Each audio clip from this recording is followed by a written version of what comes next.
Coming up on this episode of Poker Jesus. And after a flop of Queen Jack 5 with 2 spades, our opponent gets the rest of his stack in. With the wrap straight draw and overpair, we make the easy call, and our opponent shows us the 7-6-4-2 double suited in clubs and spades. What the fuck are you doing?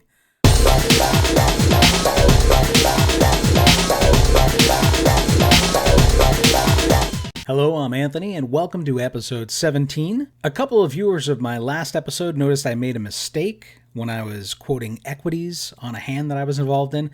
I said I was only 42% equity in the hand, and I was actually 58%, so thank you to Etzel and Lagaf the Indifferent, who both noticed my mistake. Viewer Sam Moulter mentioned that he's been known as Omaha Jesus since 1998, so I'm glad to know I'm only 24 years late to the party.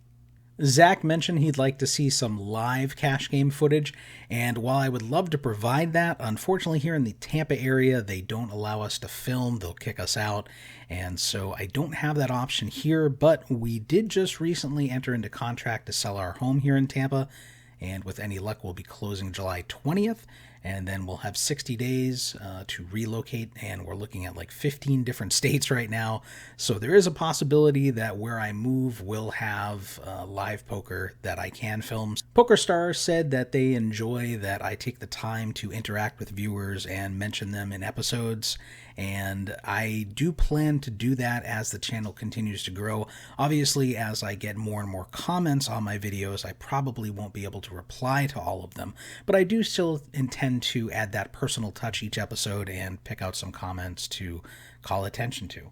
Hello, Surfers. Dogs on the floor! Dogs on the floor! Dogs on the floor! And this episode we're going to be playing a bunch of 3-6 PLO, so let's jump right into it.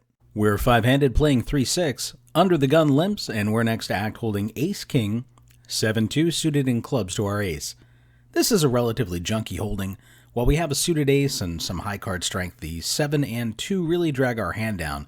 The 7 because it doesn't connect with anything, and the deuce because even if the flop comes 3-4-5, we'll have the idiot end of the straight. Short stacked and short-handed tables, I should be expecting players to be raising frequently to spin it up, so I should be folding this hand as it can't stand a lot of pressure. But we see a suited ace, ooh, so pretty and shiny, and make the call.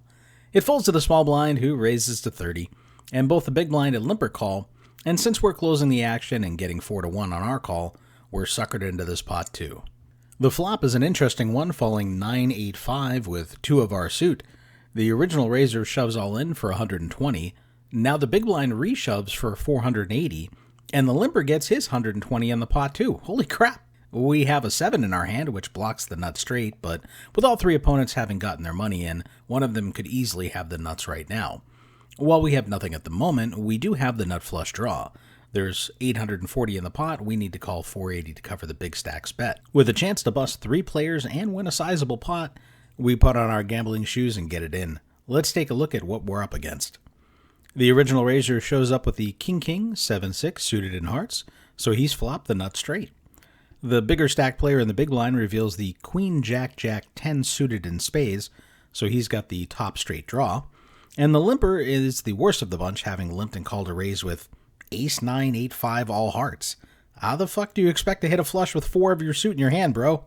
Whatever the case, he has flopped all 3 pair, so I can't fault him for getting his tiny stack in on the flop. Let's look at the equities. The original raiser, who has flopped the nuts, has the least equity out of all of us with only 18%, as his hand can't really get any better unless it comes running kings, which it can't because we have one of those kings. Next up is the big blind with Queen Jack Jack 10 having roughly 25% equity. We're in second place equity-wise at almost 27% with our nut flush draw, and fortunate to only have 2 of our outs in other players' hands. Surprisingly, the player with 3 pair has 30% equity, as none of us block his outs to fill up. The turn is the ace of spades, and the original raiser shoots up to almost 38% equity, and it's looking like he'll hold. But then the river is the brutal queen of hearts, giving the big blind the new nut straight. We're 4-handed playing 3-6, and it folds to the button, who raises to $21. In the small blind holding 10-10-8-5, suited in diamonds to our 10, we decide to defend, and the big blind comes along as well. The flop falls Jack 10-8 with 2 spades, and we flop middle set on a flushing and straightening board.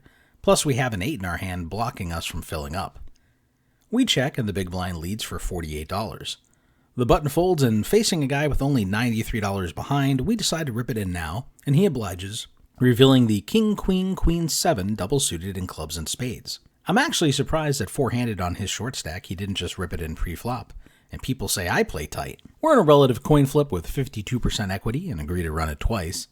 The first run out is the 4 of clubs and the King of spades, giving our opponent the flush to win the first run out. The second board comes the 3 of clubs and the...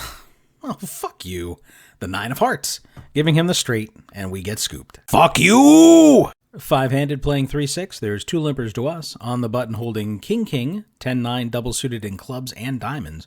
We aren't going to allow these limps to stand, and pot it to $33. An aggressive player on a stack of just under $450 re-raises us to $117. Everyone else folds, and if this guy has aces, which I doubt, good for him. But my hand is way too strong short-handed, and we repop him to $369. He just calls, leaving himself 76 behind when the pot is $756. And after a flop of Queen Jack 5 with 2 spades, our opponent gets the rest of his stack in. With the wrap straight draw and overpair, we make the easy call, and our opponent shows us the 7-6-4-2 double suited in clubs and spades. What the fuck are you doing? Only a real asshole would re-raise me out of position with this shitty hand.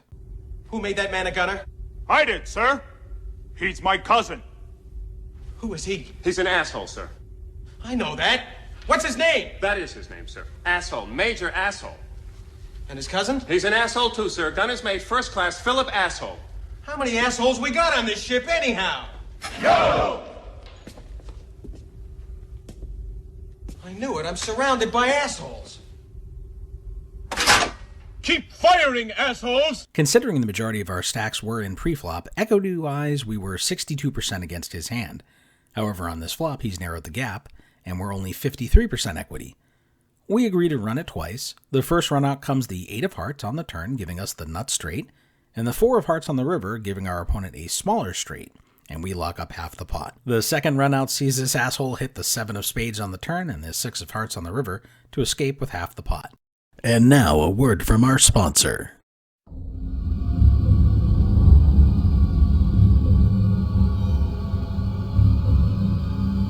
A bad run of cards. Over there I paired fours. Over there I paired fours. I pair fours every time. That's your fate. Take it and shove it on your ass. Sometimes you just gotta laugh, man. Otherwise you go nuts. You go totally nuts. What's that? Now you want to talk right now? I just don't kill me. Don't kill me. A marriage on the rocks. Let's see if we can drive her crazy. Why are you doing that? What were you just saying about Phil Ivey? Whoa! You said, what did you like better? No, he's not nice. I like it better when he's like kind of a dick. It's okay. I'll make any adjustment for her. Get off the floor. Okay. Go lay in your bed. Jesus. Do what you're told. I'm gonna let you now, once a week, you're gonna get 30 minutes outside the house. You can keep your ankle bracelet on. A descent into madness. Woo! A lot to take, but it keeps happening, and it's been happening for years. Birds aren't real. Birds aren't real. Birds aren't real. Birds aren't real. Birds aren't real. So you nervous? A little nervous. You nervous? All right. Don't fuck with me. They're all dead. Yes, that's true. Of course they're dead. Yeah. A secret family. An abandoned son. To do other family that you abandoned. The only chance. So you're not to go public with it. You paid me off. What the fuck, man? Have you seen my daddy? An indecent proposal. We got a motor. Get in there. Get it in. We just want to have a chance to stick it in. Do I know you? How's it going? You good? I was better before I saw you. Take her pants off and let it all out. Paranoia.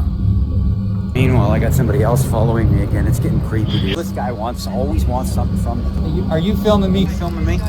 You filming me? You filming me? Turn that camera off, motherfucker. Yeah, okay. Well, that's the end of that vlog. See y'all tomorrow. Jesus. What's that guy? Like a Burley driving right up on my grill. You know what?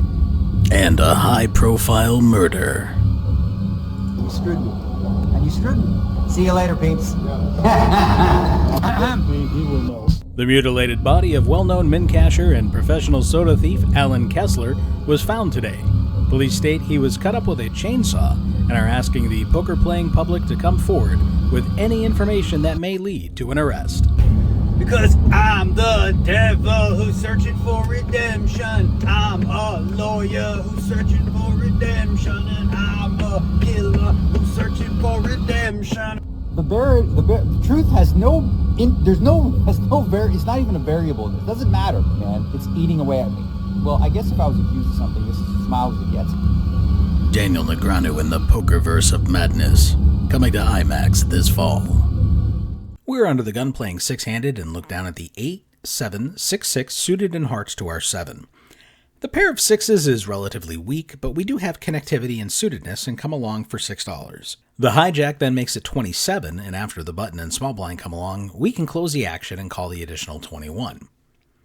Going 4 ways to a flop of 6, 4, 3 rainbow, it's check to us. If we were in the blinds, we should be leading, as this flop will hit our range harder than the other players. But since we limped under the gun, this flop in theory shouldn't hit us too often. So we check and hope someone left to act will take a stab. The original raiser doesn't bite, but the button bets 57, and then the small blind calls. With top set and a gut shot to the nut straight, we decide to take the aggressive route and check raise to $342. None of our opponents are deep enough that will ever fold after this bet. However, that won't be a concern, as all our opponents do fold, and we take it down. Still six-handed, it's folded to us on the hijack, and we look down at the King 10, 7-4 double suited in clubs and hearts. This hand has some connectivity, and obviously having 2 suits is nice, but overall it's not a great hand. However, equities do run very close together pre-flop and PLO, and we have a tight image, so we opt to utilize that, and we raise to $21, hoping to buy position post-flop.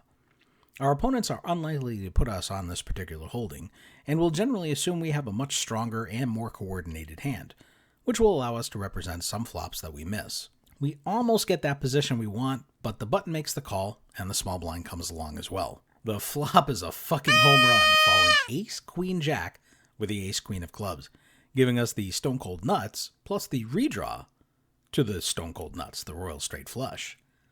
The small blind checks, and not only have we smashed this flop, but overall the board texture is good for our raising range, so we should be betting it anyway as a pre-flop raiser in the spot.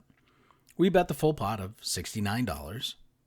Nice. And our opponent on the button is the only caller. While that sucks, as it may have given our opponent the same straight, allowing him to escape with a chop, we at least block the board pairing and still have a redraw to the royal, so hopefully we're free-rolling our opponent. We bet the full pot of $207. If they're looking for the board to pair, we need to charge them now, since they won't pay off on the river if they miss. Our opponent rips his stack in, and we make the call. He shows down the ace, king, 10, 2, double suited in spades and diamonds. Looking at the equities, we'll chop this pot 70% of the time. Our opponent can hit an ace or king to make a full house, giving him 7.5% to win, while we can make a flush to scoop 22.5% of the time. The river falls the 8 of spades, and we do chop it up. This hand is actually heads up, but for some reason the replayer I'm using wasn't showing the positioning and blinds correctly, so we've added in our old buddy Handjob Joe to make it work. Our opponent on the button raises to 18. We defend with the king 8, 6-5 suited in hearts to our 8. We flop pretty massive, king 5-4 rainbow, giving us top 2 pair and a gut shot, plus backdoor hearts. We check to our aggressive opponent, who doesn't fall for our tricks, and he checks behind. The turn is the 2 of diamonds, and we lead for 36. Our opponent makes the call. The river is the 3 of clubs, and we've made the second nut straight to the 6. We want our opponent to bluff at it, so we extend the rope and check, and he obliges, betting $108 with 78 behind. I should really just be ripping it in here. Our opponent will be hard-pressed to fold a smaller straight, given most of his chips are already in the pot. But for some reason we just call, and he shows down the queen 9, 8-4, having turned a flush draw, and then needing to bluff the river to try and win. Another heads-up hand. Pay no attention to Handjob Joe. He was never there. That's my story, and I'm sticking to it. We're on the button and raise with king 10, 10-7 suited in clubs to our 10, making it $18. Our opponent on a very short stack re-raises to 54, and we just get it in. He reveals the jack 10, 9, 8 suited in hearts to his jack, a very solid holding, It's unfortunate for him I happen to block a lot of the cards he needs, putting us at almost 61% equity in this spot. However, despite flopping top set on a 10-7-4 rainbow board, we actually dropped to just under 57% equity because our opponent has a solid wrap straight draw and backdoor hearts against our top set plus backdoor clubs. We also have a 7 in our hand, blocking one of our outs to fill up. The turn is the Queen of Hearts, giving our opponent additional outs and leaving us in a dead-even coin flip going to the river, which unfortunately for me falls the 8 of Hearts, completing both his straight and flush draws and giving him the small double up. Thank you so much for watching. We'll see you in the next episode. You know, after watching a video like this, sometimes I'll like it, sometimes I'll leave a comment, and sometimes I'll subscribe. Sometimes I'll even do all three.